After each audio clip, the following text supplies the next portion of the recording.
سمجھنے سے تعلق نہیں رکھتا۔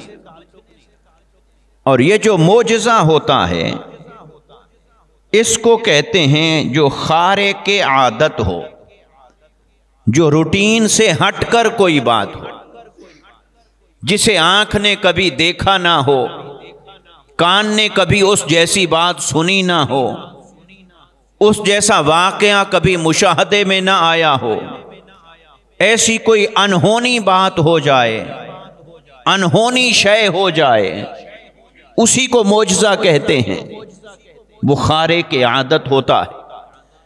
اور یہ خرق عادت، خرق عادت، یہ روٹین اور عادت سے ہٹ کر جو چیز ہوتی ہے اس کی 4 صورتیں علماء نے بیان کی۔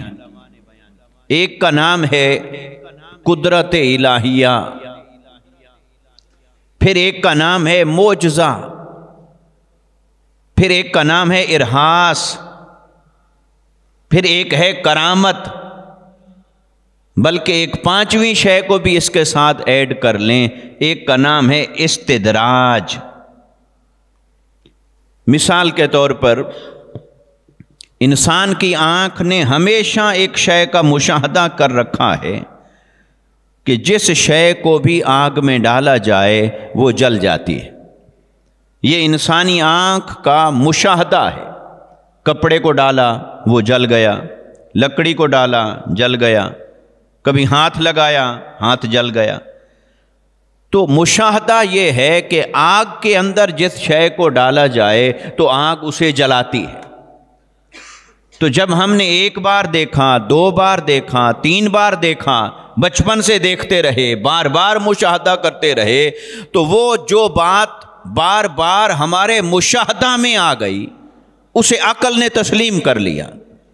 اس مشاہدہ کی وجہ سے عقل نے تسلیم کر لیا، حالانکہ عقل کو یہ بھی نہیں پتا کہ آگ نے اسے کیوں جلایا، اس کے جلانے کا فنکشن کیا ہے، اس کے جلانے کی یہ تاثیر کہاں سے پیدا ہوئی۔ عقل کو اس کے بارے میں معلومات نہیں ہے، ہر آدمی کو نہیں ہے۔ کوئی اس کا ماہر ہوگا تو اسے پتہ ہوگا، اس سائنس کو سمجھتا ہوگا، وہ اس کی باریکی میں چلا جائے گا۔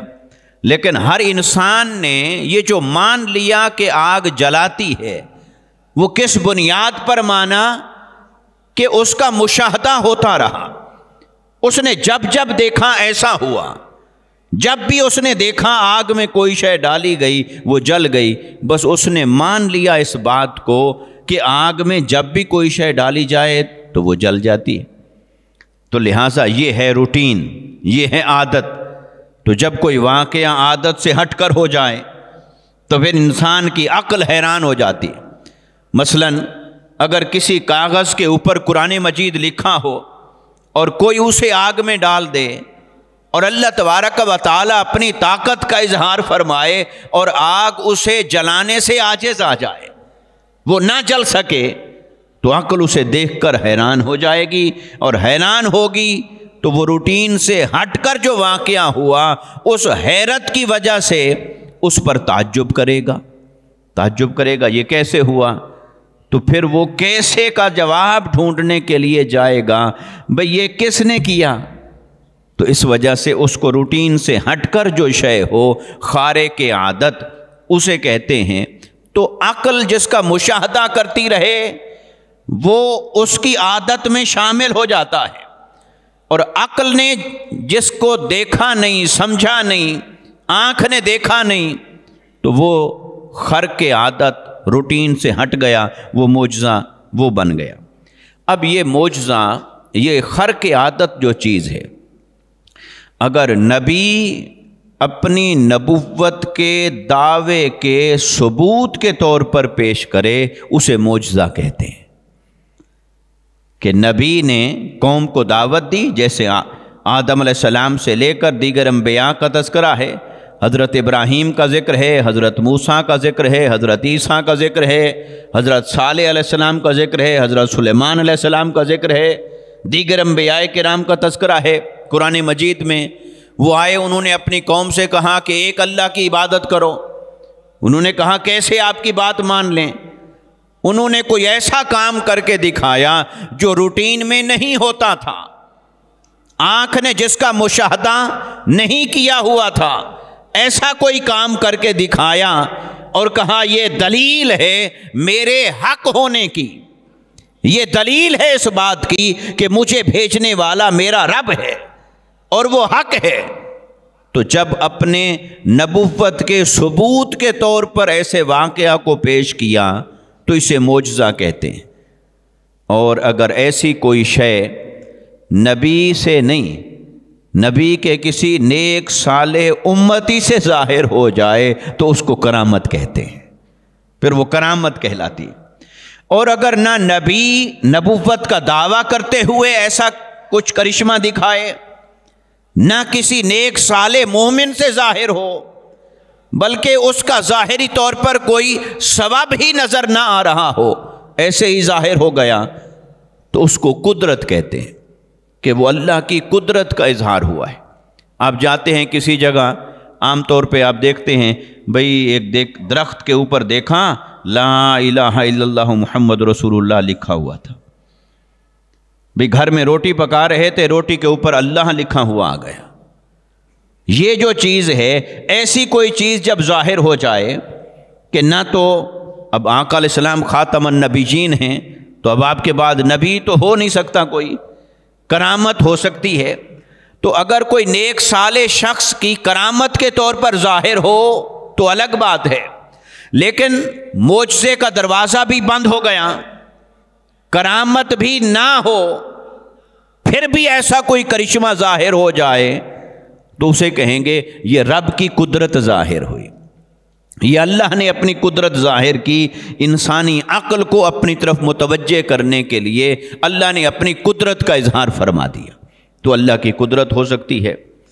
اور پانچویں چیز جو میں نے کہا استدراج، وہ ہے کہ کسی کافر سے، مشرک سے، غیر مسلم سے ایسا کوئی کرشمہ ظاہر ہو جائے، ہو سکتا ہے، اس کو استدراج کہتے ہیں، پھر وہ کرامت نہیں ہے، وہ یا اس نے جادو کے ذریعے کیا، یا آنکھ کے اوپر جادو کیا، یا اس شے کے اوپر جادو کیا، اس کے نتیجے میں ظاہر ہوا، تو وہ استدراج ہے، ایسا ہو سکتا ہے۔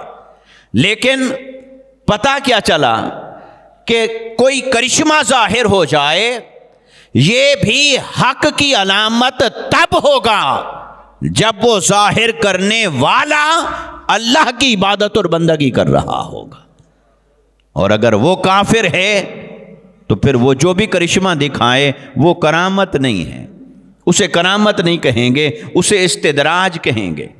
جیسے جادو کے ذریعے سے ظاہر ہو سکتی ہے، کوئی مسلمان نہ ہو وہ کوئی کرشمہ دکھا دے تو ایسا ہو سکتا ہے، مگر اس کے پیچھے اس کا کوئی فن ہوگا، اس کے پیچھے اس کا کوئی علم ہوگا، اس کے پیچھے اس کا کوئی سبب ہوگا، تو وہ سبب کے نتیجے میں ظاہر ہوا ہے، اللہ کی دی ہوئی عزت کے نتیجے میں ظاہر نہیں ہوا ہے۔ اللہ کی دی ہوئی عزت کے نتیجے میں ظاہر ہو اسے کرامت کہتے ہیں، وہ کرامت ہوتی ہے۔ اور پھر نبی سے جیسے معجزہ ظاہر ہوتا ہے، ایسے ایک اور لفظ استعمال ہوتا ہے ارہاس، آخر میں سواد ہے، سواد کے ساتھ ارہاس۔ ارہاس کہتے ہیں کہ جو نبی سے ظاہر ہو مگر اعلان نبوت سے پہلے، اعلان نبوت سے پہلے ظاہر ہو، اسے ارہاس کہتے ہیں، اور اگر نبوت کے اعلان کے ساتھ کوئی شے آئے گی تو اسے معجزہ کہیں گے۔ جیسے آقا علیہ الصلوۃ والسلام کی ولادت سے پہلے اللہ نے کئی کرشمے ظاہر فرما دیے، کئی کرشمے ظاہر فرما دیے، آقا علیہ السلام کی ولادت سے بھی پہلے اعلان ہوا کائنات کے اندر کہ کوئی آنے والا آ رہا ہے، اس دھرتی کا مقدر بدلنے والا ہے۔ تو مصطفیٰ کی تشریف آوری سے پہلے اللہ نے ایسے کئی کرشمات ظاہر فرمائے جو آمد مصطفیٰ کی خبر دے رہے تھے، اور جب حضور کی ولادت ہوئی بہت سارے کرشمے ظاہر ہوئے۔ حضرت سیدہ آمنہ رضی اللہ تعالیٰ عنہا آپ فرماتی ہیں کہ جب آقا علیہ السلام کی ولادت باسعادت ہوئی، میں نے کیسر و کسریٰ کے محلات کو دیکھا ہے، ہزاروں کلومیٹر کے فاصلے پر، سارا جہان روشن ہو گیا۔ اور بھی کئی کرشمے۔ پھر آقا علیہ السلام کے بچپن میں جب جتنے کرشمات ظاہر ہوئے تو وہ حضور نے یہ اعلان تو نہیں فرمایا تھا کہ میں نبی ہوں، نبوت کا اعلان تو نہیں فرمایا تھا۔ تو جب نبوت کے اعلان کے بغیر کوئی کرشمہ ظاہر ہو رہا تھا تو اس کا نام ہے ارہاس، وہ معجزہ نہیں۔ معجزہ تب ہے جب دعوی نبوت ساتھ ہو، جب وہ نبی کے نبی ہونے کی دلیل بن رہا ہو، اسے معجزہ کہتے ہیں۔ لہٰذا کسی نبی کے اعلان نبوت سے پہلے اللہ نے جو بھی کرشمے ظاہر فرمائے تو وہ سارے کرشمے ارہاس ہے، وہ بھی اللہ کی دی ہوئی قدرت ہے۔ لیکن عیسیٰ علیہ السلام ابھی پنگوڑے میں ہیں، اور آنے والوں نے آ کر پوچھا، اے مریم آپ تو شادی شدہ نہیں، یہ بچہ کہاں سے ہوا؟ تو اللہ نے حضرت مریم علیہ السلام کو دیکھیں کیسی آزمائش میں ڈالا۔ یعنی پاک دامنی کا عالم یہ ہے کہ اللہ تبارک و تعالیٰ ان کی پاک دامنی کا بیان فرما رہا ہے قرآن کے اندر، لیکن دنیا کے سامنے کیا ظاہر کر دیا؟ اب دنیا پوچھ رہی ہے، اے مریم یہ بچہ کہاں سے آیا؟ تو اللہ نے فرمایا کہ اے مریم جو اب تجھ پر بات آ رہی ہے آپ چپ رہیں، اس کی صفائی بھی ہم دیں گے، ہم ہی دکھائیں گے اس کی صفائی۔ تو حضرت مریم علیہ السلام کو فرمایا آپ کہیں میرا چپ کا روزہ ہے، اس امت میں چپ کا روزہ ہوتا تھا، ٹھیک ہے، ہمارے ہاں نہیں ہوتا، ہمارے ہاں صرف جمعہ میں جلسے میں چپ کا روزہ ہوتا ہے جو لوگ رکھتے ہیں، ٹھیک ہے۔ اس لیے علماء نے شروع کر دیا آج کل کہ سارے کہو سبحان اللہ، سارے کہو، تو وہ زبردستی والا سبحان اللہ نکلوانے کا کوئی فائدہ نہیں ہوتا، وہ ایسے اپنے دل کی تسلی کے لیے ہوتا ہے۔ تو چپ کا روزہ ہوتا تھا، مگر ہماری آقا علیہ السلام کی اس امت میں چپ کا روزہ نہیں ہے۔ تو فرمایا کہ آپ کہیں کہ میں نے روزہ رکھا ہوا ہے، میں نے کلام نہیں کرنا، میرا یہ روزہ ہے۔ تو انہوں نے کہا پھر یہ جواب کون دے گا؟ کہاں پھر جواب میں نے نہیں دینا، یہ آنے والا بتائے گا یہ کیسے آیا ہے، اس سے پوچھ لو کہ یہ کیسے آیا ہے۔ انہوں نے کہا یہ تو پنگوڑے کے اندر ہے، اس سے کیا پوچھیں؟ پنگوڑے میں بھی بچہ ہو، ابھی پیدا ہوا، ایسا بچہ بھی کبھی کچھ بولتا ہے؟ تو آنکھ نے کیا دیکھا ہوا تھا کہ بچہ نہیں بولتا؟ آنکھ کا مشاہدہ یہی تھا کہ بولنے کے لیے ایک خاص عمر ہوتی ہے، اس عمر پر کوئی پہنچے گا تو پھر بولے گا، بولنا سیکھے گا تو بولے گا، ورنہ نہیں بولے گا۔ تو آنکھ کا مشاہدہ اسی بات پر تھا، کان کی سماعت اسی بات پر تھی، عقل کی انڈرسٹینڈنگ اسی بات پر تھی کہ بچہ نہیں بولتا۔ تو اس لیے جب وہ عادت ٹوٹی، روٹین ہٹی، وہ قاعدہ اور ضابطہ ٹوٹ گیا، اور حضرت مریم نے اشارہ کیا، فرمایا یہ بتائے گا کہ یہ کیسے آیا؟ تو پنگوڑے میں حضرت عیسیٰ علیہ السلام بول پڑے، فرمایا اے قوم مجھے دیکھ کر حیران مت ہو، انی عبد اللہ، میں اللہ کا بندہ بن کے آیا ہوں، اور اللہ نے مجھے کتاب عطا فرمائی ہے، میں اللہ کا رسول بن کر آیا ہوں۔ تو بچے نے بتایا یہ عمر تھی، کہا میں اللہ کا رسول بن کے آیا، میں اللہ کا بندہ ہوں، اللہ کا رسول ہوں، اللہ نے مجھے کتاب عطا فرمائی۔ اب وہ کتاب تو ابھی کوہ طور پہ جانا تھا، کتاب تو ابھی بعد میں ملنی تھی، کوہ طور پہ تو موسیٰ علیہ السلام کا واقعہ ہے، کتاب تو ابھی ملنی تھی، لیکن اعلان کر دیا۔ اب یہ عیسیٰ علیہ السلام کا یہ جو معجزہ ظاہر ہوا یہ بھی بچپن کا ہے۔ کیا ہے؟ جو بات ہم کر رہے تھے یہ بھی بچپن کا ہے، مگر اس کے باوجود اسے معجزہ کہیں گے۔ کیوں معجزہ کہیں گے؟ کہ اس کے ساتھ ان کا دعوی نبوت موجود ہے، اس کے ساتھ ان کا اعلان نبوت موجود ہے۔ تو جب نبی اعلان نبوت کے ساتھ کوئی کرشمہ دکھائے اسے معجزہ کہتے ہیں، اور اگر اعلان نبوت کے بغیر ہو، دعوی نبوت کے بغیر ہو، اور بعثت سے پہلے کا کوئی واقعہ ہو تو پھر اسے معجزہ نہیں کہتے، اسے ارہاس کہتے ہیں۔ تو ایسے آقا علیہ السلام کے کثیر معجزات ہوئے، کثیر ارہاس بھی ہوئے۔ آقا علیہ السلام کے پیدا ہونے سے پہلے کے کئی کرشمات ہیں، اب ہم انہیں معجزہ ہی کہتے ہیں، لیکن ٹیکنیکلی اس میں اصطلاحی طور پر یہ فرق ہے۔ تو چونکہ عوام الناس اس فرق کو نہیں سمجھتے، تو اس وجہ سے پھر علماء اس کے لیے جنرلی معجزے کا لفظ استعمال کرتے رہتے ہیں، اور معجزہ پھر اس معنی میں بھی معجزہ ہوتا ہے کہ عقل اس کے سمجھنے سے عاجز آ گئی، جو عقل میں نہ آیا وہ معجزہ ہے۔ اب یہاں میں اس کی ڈیفینیشن کے ساتھ جو ایک جڑی ہوئی شے ہے وہ عرض کرتا ہوں، پھر ہم آگے آتے ہیں۔ تو کرامت بھی وہی ہے جو عقل میں نہ آئے۔ تو اب کوئی آدمی کہے جی عقل میں نہیں آ رہا، بھئی آپ کو کس نے کہا کرامت وہ ہوتی ہے جو عقل میں آئے؟ بھئی 7 سال بعد بیڑا کیسے نکل آیا دریا میں سے، سمندر میں سے؟ بھئی ممکن ہے نہ نکلا ہو، ممکن ہے نکلا ہو، مگر معروف بات چلی آ رہی ہے تو نکلا ہوگا۔ اب آپ کہیں کہ قرآن میں دکھاؤ، تو قرآن نے کہاں سے بیان کیا اس کو؟ یہ تو 500 سال بعد کا واقعہ ہے۔ آپ کہیں حدیث میں دکھاؤ، تو حدیث بھی نہیں ملے گی۔ تو جس بات پر قرآن نہیں ملے گا، حدیث نہیں ملے گا، آپ کہیں گے جی میں نہیں مانتا، یہ تو تاریخی بات ہے۔ بھئی اولیاء کرام کی جو کرامات ہیں وہ تاریخ میں ہی ملیں گی، قرآن میں تو نہیں ملیں گی، حدیث میں تو نہیں ملے گا واقعہ، وہ تاریخ میں ہی ملے گا۔ اب کوئی کہے جی نہیں میں تو نہیں مانتا، بھی کس بات کو مانتے ہو؟ بھی عقل میں نہیں آتا۔ بھئی ٹھیک ہے، یہ واقعہ تو مانو یا نہ مانو، مگر کرامت کی طرف آ جاؤ۔ کرامت کسے کہتے ہیں؟ جو عقل میں آئے یا عقل میں نہ آئے۔ تو کرامت تو ہے وہی جو عقل میں نہ آئے۔ تو یہاں بھی عقل میں نہ آئے تو کہے عقل میں نہیں آتی تو میں نہیں مانتا۔ تو عقل جس مقام پر عاجز آتی ہے اسی کو تو اللہ نے معجزہ قرار دیا ہے، وہی کرامت ہے، وہی کرشمہ ہے، وہ عادت سے ہٹ کر ہے، وہ روٹین سے ہٹ کر ہے۔ اب ایسے حضور سیدنا غوث العظم رضی اللہ تعالیٰ عنہ، آپ کے بارے میں منقول ہے کہ ایک دن آپ کو افطاری کی دعوت دی آپ کے محبت کرنے والوں نے، چاہنے والوں نے، اور ایسے دعوت دینے والوں کا عدد 40 ہو گیا۔ تو آپ نے اس دن 40 لوگوں کے ہاں افطاری کی، اور سب نے یہی دعویٰ کیا کہ ہمارے پاس تشریف لائے تھے، حضرت نے افطاری فرمائی۔ وہ دوسرا آیا، اس نے کہا ہمارے پاس آئے تھے، افطاری کی۔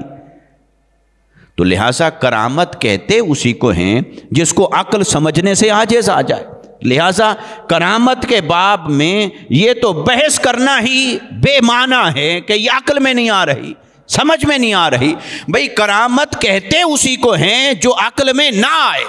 اگر انسان اپنے حواس سے جس شے کو ممکن سمجھتا ہو، وہ ممکنات کا ظہور ہو ولی سے، تو وہ کرامت کیا ہے؟ تو کرامت ہے وہی جو ہر ایک کے لیے ناممکن ہو ان کے لیے ممکن ہو۔ اور ایک بات یہ ذہن میں رکھیں، کرامت ہو یا معجزہ ہو، وہ بھی نہ ولی کی اپنی طاقت ہوتی ہے نہ نبی کی اپنی طاقت ہوتی ہے۔ عقیدہ توحید کو قائم رکھیں، اللہ کی طاقت بندے میں سے ظاہر ہوتی ہے۔ تو جب اللہ کی طاقت بندے میں سے ظاہر ہوئی تو اب شک کس بات کا ہے؟ اللہ کی طاقت کے سامنے کیا یہ ناممکن ہے کہ 7 سال بعد کوئی بیڑا سمندر سے نکل آئے؟ کیا اللہ کی طاقت کے سامنے یہ ناممکن ہے کہ کوئی جسد مثالی کے ساتھ 40 جگہ روزہ افطار کرے؟ اللہ کی طاقت کے سامنے کیا یہ ناممکن ہے کہ کوئی مردہ زندہ ہو جائے؟ اللہ کی طاقت کے سامنے کیا یہ ناممکن ہے کہ کوئی یہاں بیٹھے ہوئے دور دیکھ لے حضرت عمر رضی اللہ تعالیٰ عنہ منبر پر مسجد نبوی میں ہوں اور ہزاروں میل کے فاصلے پر لشکر کو دیکھ بھی رہے ہیں، ان کو رہنمائی بھی دے رہے ہیں؟ تو پھر یہ اللہ کی طاقت جب بندے میں سے ظاہر ہوتی ہے تو پھر وہ اللہ کی شان ہے، وہ بندے کی تو عزت ظاہر ہوئی ہے کہ اس کا رب کے ساتھ اتنا تعلق ہے کہ وہ اس میں سے دکھائی دے رہا ہے، یہ تو بندے کی شان ہے۔ لہٰذا کرامت کو کرامت کیوں کہتے ہیں؟ آپ لغت اٹھا لیں، جتنی ڈکشنریز کو آپ کھول کے دیکھ لیں، کرامت کا معنی کرشمہ نہیں ہے۔ کرامت کا جب آپ لغوی معنی دیکھیں گے ڈکشنری کے اندر کہ کرامت کو کرامت کیوں کہتے ہیں، اس میں آپ کو یہ نہیں نظر آئے گا کہ کوئی عجوبہ ہو، یہ معنی ہے کرامت کا، کوئی کرشمہ ہو، یہ معنی ہے کرامت کا. نہیں، کرامت کا معنی ہے ریسپیکٹ، ریگارڈ، عزت، تکریم، اکرام. تو کرامت کا معنی عزت ہے، تو وہ کرشمہ معنی عزت. تو کیا مطلب ہوا بھئی؟ وہ جو کرشمہ ظاہر ہوا وہ طاقت ہے اللہ کی، لیکن اللہ نے اس بندے کی عزت کو ظاہر فرمایا ہے، اس کی تکریم کو ظاہر فرمایا ہے کہ یہ بندہ میری بارگاہ میں کتنے مقام کا حامل ہے کہ جو زبان سے کہہ دے میں اس کی لاج رکھتا ہوں. اس لیے اس کو کرامت کہتے ہیں کہ اللہ نے اپنے بندے کو ریسپیکٹ دی. اس نے کہا، اللہ نے پورا کر دیا. اس نے ارادہ کیا، اللہ نے پورا کر دیا. اس لیے معجزہ میں بھی اللہ کی طاقت کا اظہار ہوتا ہے، کرامت میں بھی اللہ کی طاقت کا اظہار ہوتا ہے. مگر وہ اللہ کی طاقت جب نبی سے ظاہر ہو دعوی نبوت کے ساتھ تو اسے معجزہ کہتے ہیں، اور اگر ولی سے ظاہر ہو، غیر نبی سے ظاہر ہو، تو وہ اس بندے کی کرامت کہلاتی ہے. اور کوئی کہے کہ میں کرامتوں کی اگر لسٹ بنائیں گے کسی ولی کی، تو ممکن ہے کوئی اس میں سے مانے، کوئی اس میں سے نہ مانے. اس پر جھگڑا نہیں، اس پر جھگڑا نہ کرے. وہ کہے جی یہ کرامت ہوئی فلاں کی، فلاں بزرگ کی یہ کرامت ہے، کوئی مانتا ہے تو فابہا، کوئی نہیں مانتا تو فابہا. لیکن اسے کہو کہ کیا ایسا ہونا کرامت کے طور پر قرآن کے خلاف ہے؟ اس پر کوئی دلیل ہے تو لاؤ. کہ بھی فرض کریں ایسا نہیں ہوا، ٹھیک ہے، لیکن اگر ایسا ہو تو قرآن کیا کہتا ہے کہ قرآن کے مطابق کرامت کے طور پر ممکن ہے یا ممکن نہیں. بس یہ بحث جب کریں گے تو وہاں پر کسی کے پاس کوئی اس کا رد نہیں ہے. قرآن کہتا ہے، کیونکہ قرآن مجید نے اگر کسی ایک کی کرامت کو بیان کر دیا ہے تو وہیں سارا کچھ ثابت کر دیا ہے کہ اللہ جب چاہے اپنے بندے کو یہ شان عطا فرماتا ہے اور اپنے بندے میں سے اپنی طاقت کا اظہار فرماتا ہے. اور کرامات کے طور پر تو آصف بن برخیہ کا واقعہ ہے، جو حضرت ملکہ بلقیس کا تخت لائے پلک جھپکنے سے پہلے، ہزاروں کلومیٹر کے فاصلے پر پڑا ہے، پلک جھپکنے سے پہلے لے آئے، حاضر کر دیا. تو یہ اس کو قرآن نے بیان کیا. تو جب ایسا ہو سکتا ہے، یعنی وہ بھی تو ایک ناممکن شے ہے، عقل اسے بھی نہیں سمجھتی، تو اگر ایک ناممکن کو وہ ممکن بنا رہے ہیں تو یہ کرامت ہے. تو یہ 7 سال بعد بیڑا کہاں سے نکل آیا، یہ بھی زیادہ سے زیادہ آپ کہو گے ناممکن ہے. تو وہ ناممکن کو ممکن بنانا یہی کرامت ہے. تو لہٰذا کرامت کا انکار کیسے ہو سکتا ہے، اور معجزہ کا؟ تو اللہ تبارک و تعالیٰ نے انبیاء کرام کو معجزات عطا فرمائے. حضرت صالح علیہ السلام، آپ کا معجزہ یہ معروف ہے کہ آپ کی اونٹنی مبارک کا ذکر ملتا ہے، قرآن مجید کے اندر ملتا ہے. صالح علیہ السلام کی اونٹنی قربان جائیں، اونٹنی کا واقعہ ملتا ہے. صالح علیہ السلام نے قوم سے کہا کہ ایک اللہ کی عبادت کرو، تم کس بت پرستی اور شرک کی راہ پر چل پڑے ہو، اس گمراہی اور دلالت کی راہ پہ چل پڑے ہو، ایک اللہ کی عبادت کرو. انہوں نے کہا کہ اے صالح علیہ السلام، ہم کیسے آپ کی بات پر اعتماد کریں، کیسے مانیں؟ کوئی دلیل بتائیں کہ اللہ ایک ہے، کیسے مانیں، کوئی کرشمہ ظاہر کریں. تو حضرت صالح علیہ السلام نے اپنے عصا مبارک کو پہاڑ پر تشریف لے گئے، پتھر کے اوپر ایسے مارا، وہیں سے اونٹنی ظاہر ہو گئی. تو اونٹنی کا تو بچہ پیدا ہوتا ہے نا، تو وہ بچہ نہیں پیدا ہوا، بڑی لمبی چوڑی اونٹنی، جسیم اونٹنی نکل آئی پہاڑ میں سے. اب حضرت صالح علیہ السلام نے فرمایا دیکھو یہ نظر تو آ رہی ہے اونٹنی، لیکن یہ اونٹنی نہیں ہے، یہ ہے میرا معجزہ اور یہ ہے اللہ کی نشانی. اب یہ اللہ کی نشانی کے طور پر ظاہر ہوئی ہے، اب اس کے ادب آداب کچھ اور ہوں گے. اس کو دوسرے جانوروں جیسا نہیں سمجھنا، اس کو دوسرے جانوروں کی طرح نہیں سمجھنا. یہ اللہ کی نشانی کے طور پر ظاہر ہوئی ہے۔ جب اللہ کی نشانی کے طور پر ظاہر ہوئی ہے اور میرا معجزہ بن کر آئی ہے، تو اب اس کے آداب ہیں، اس کا احترام کرنا، اس کا ادب کرنا، اور جس وقت یہ پانی پیے گی چشمے سے، خبردار اس وقت کوئی دوسرا نہیں پی سکتا۔ اور پانی کم ہوتا تھا، اور وہ اونٹنی پانی پینے پہ آتی تو سارا چشمہ ہی صاف کر جاتی، تو وہ پریشان، بھئی یہ تو پانی ختم ہو گیا سارا۔ صالح علیہ السلام نے فرمایا دیکھو تمہارے مطالبے پر میں نے معجزہ ظاہر کیا، اب یہ آزمائش تمہارے اوپر آ گئی ہے، اب اس کا ادب قائم رکھنا ہے، اب اسے کہنا کچھ نہیں، اگر کہو گے اسے ایذا پہنچاؤ گے، بے ادبی کرو گے تو تمہارے اوپر اللہ کا عذاب آئے گا۔ تو اونٹنی پانی پی جاتی، پھر باری مقرر ہوئی، ایک دن اونٹنی پیے گی، ایک دن باقی سب لوگ اپنا پانی خود بھی پئیں گے، جانور پئیں گے، بھر کے رکھیں گے۔ تو پھر وہ ایک تنگ آ گئے، تو تنگ آزمائش مانگی تھی، پورے نہیں اترے، تو جب پورے نہیں اترے تو کیا ہوا، تو جا کر تو اونٹنی کی ٹانگیں کاٹ دی، تو ٹانگیں کاٹ دی تو اونٹنی کی چیخ نکلی، اس کی آہت تھی، چیخ و پکار تھی، بس اللہ رب العزت نے پھر ان پر عذاب نازل فرمایا، حتیٰ کہ وہ قوم تباہ و برباد ہو گئی۔ تو عرض کرنے کا مقصد کیا ہے کہ معجزہ اللہ تعالیٰ نے صالح علیہ السلام کے اس معجزے کو ظاہر فرمایا، لیکن جب ایسا کرشمہ ظاہر ہو نبوت کے دعوے کے ساتھ، نبوت کی دلیل کے طور پر معجزہ جب ظاہر ہو رہا ہوتا ہے تو وہ طاقت اللہ کی ہوتی ہے، اظہار بندے میں سے ہوتا ہے۔ ایسے حضرت ابراہیم علیہ السلام، ابراہیم علیہ السلام کا کیا ہوا؟ ابراہیم علیہ السلام ان کو آگ میں ڈالا گیا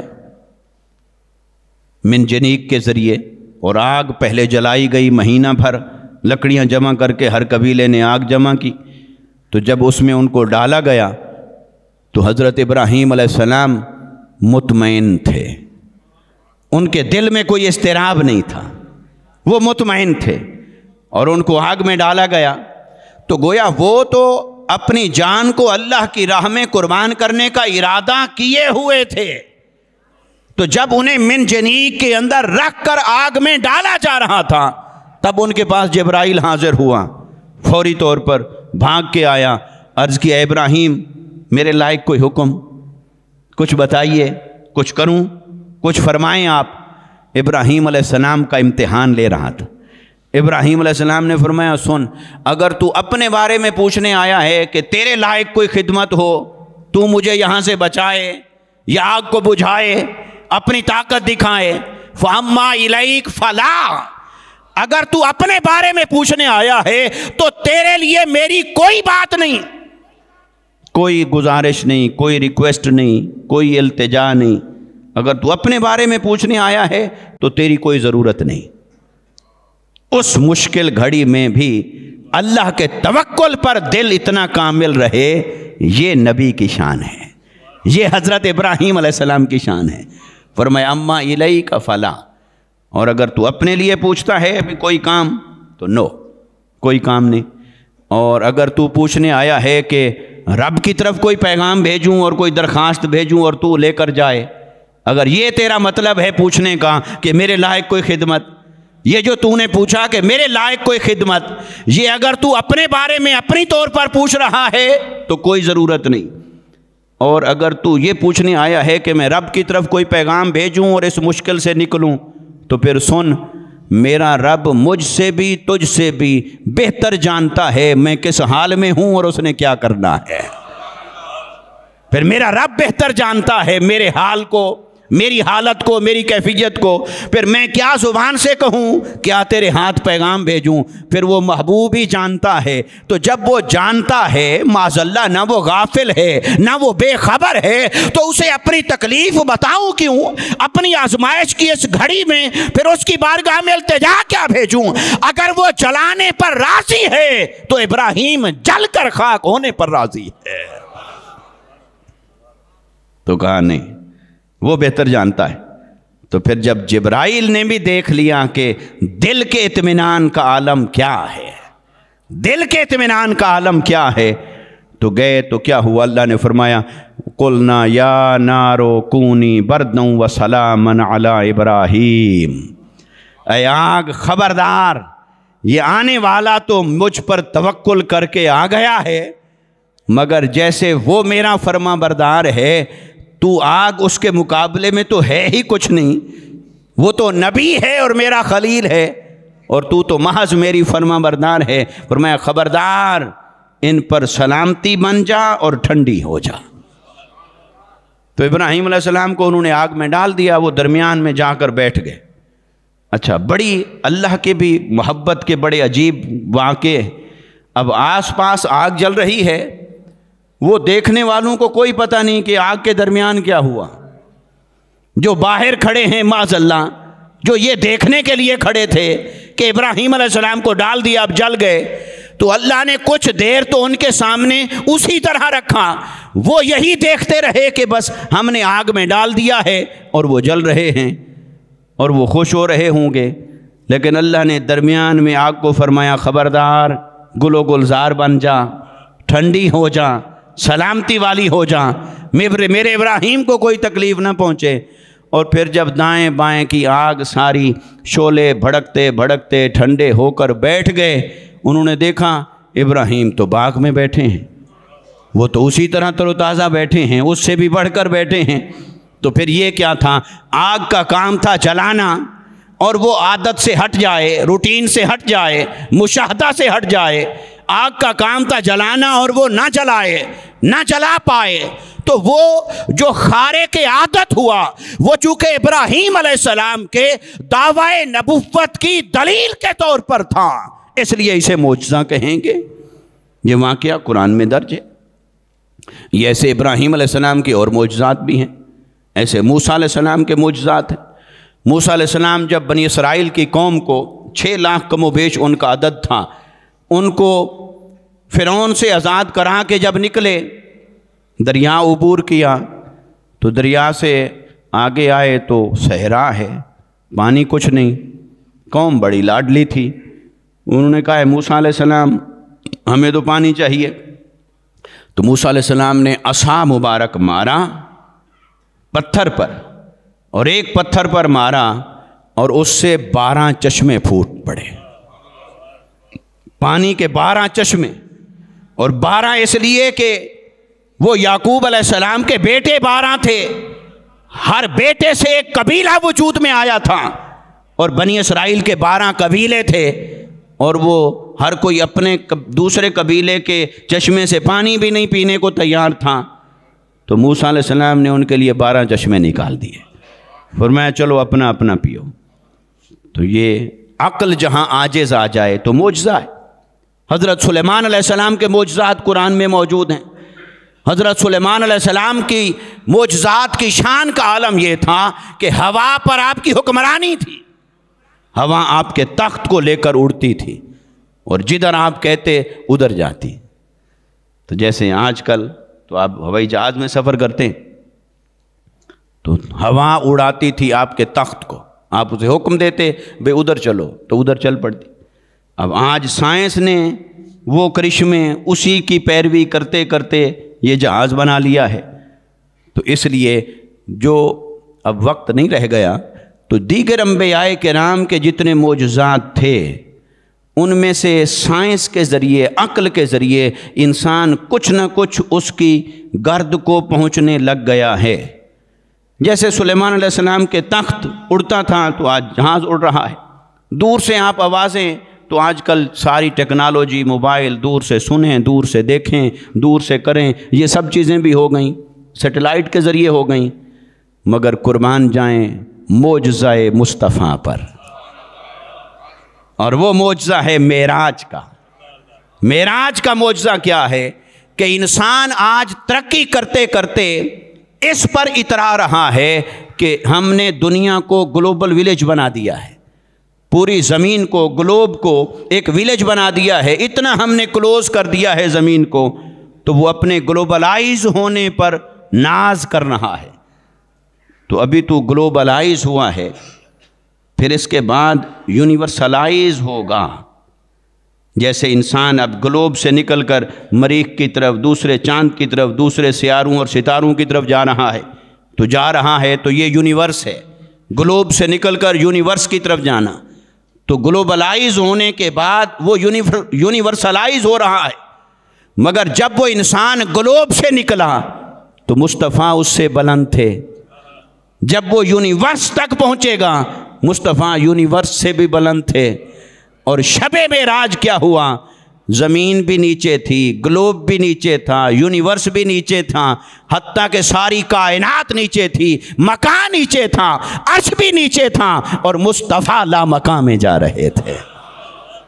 لہٰذا یہ انسان ترقی کرتے کرتے جب آخری نقطے پر پہنچے گا، اور آخری نقطے پر پہنچ کر بھی جب شان مصطفیٰ کو دیکھے گا تو اپنے برابر نہیں دیکھ پائے گا، شان مصطفیٰ کو بھی یوں کر کے دیکھنا پڑے گا۔